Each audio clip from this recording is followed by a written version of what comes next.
Ilang buwan pa ba yung mga yan? Ha? 3 buwan pa lang. Pero ang laki na, no? I-harvest ko lang yan pagsasali na ako sa army. Para mas lumaki pa sila at mas sumarap. Kita ka ng malaki sa mga yan. Ang bilis ng panahon, malilit pa yan nung binili ko eh. Pero ngayon, tignan mo naman ha. Makikita mo talaga ang bilis kapag nabibisita mo eh. Di ba? Pero hindi ba nakakainipinting lumaki yung mga yan? Nasa tao yan eh. Kapag mainipin ka, talo ka.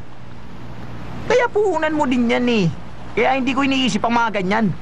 Parang ikaw, alam ko makikita kita uli. Tignan mo, magkasama tayo uli. Ang theme kasi, bliss of waiting.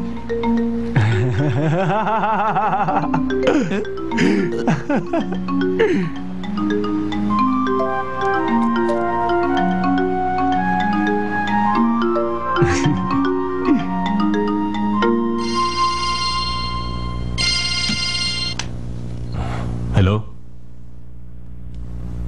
Ano? Talaga? Okay, pupunta na ako.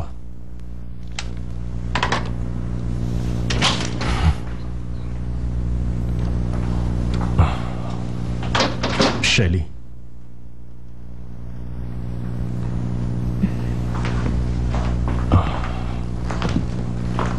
Saan ka nagpunta? Ano nangyari? Nag-alala ako eh. Sorry umalis ako nang walang paalam. Okay lang. Pasensya ka na rin. Kasi alam kong napasobra din ako. Teka, saan ka ba nanggaling?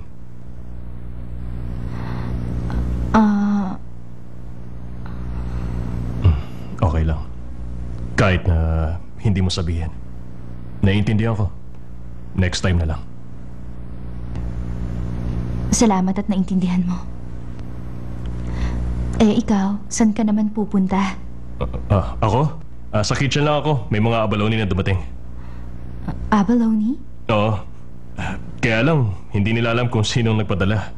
Tingnan natin. Wag na. May mga gagawin pa kasi ako ngayon. Okay. Kita tayo mamaya.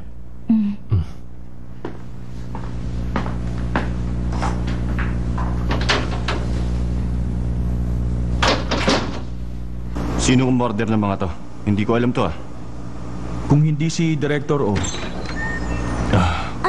Sir, hello po. May abalone na dumating. Patingin nga. Pinalaki talaga ng husto ang mga to. Halatang bagong harvest. Class A yan. Wala nakalagay na business card. Wala po, sir. Nakapagtataka nga rin. Huwag na natin pakaisipan pa yan. Isipin na lang natin na hulog ang mga yan ng langit para kainin nating lahat. Para sa unam, Jong. Sino kaya? Alamin mo nga. Yes, sir.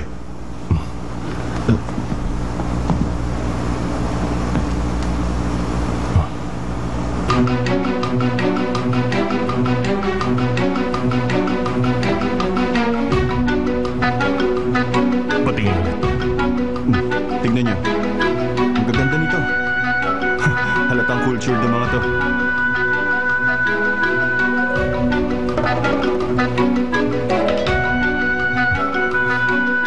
Alam ko na. Ano?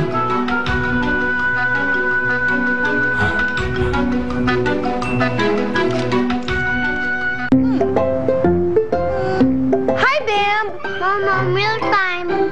You love your Nido 3 Plus? Yes, Mama. I like it too because it's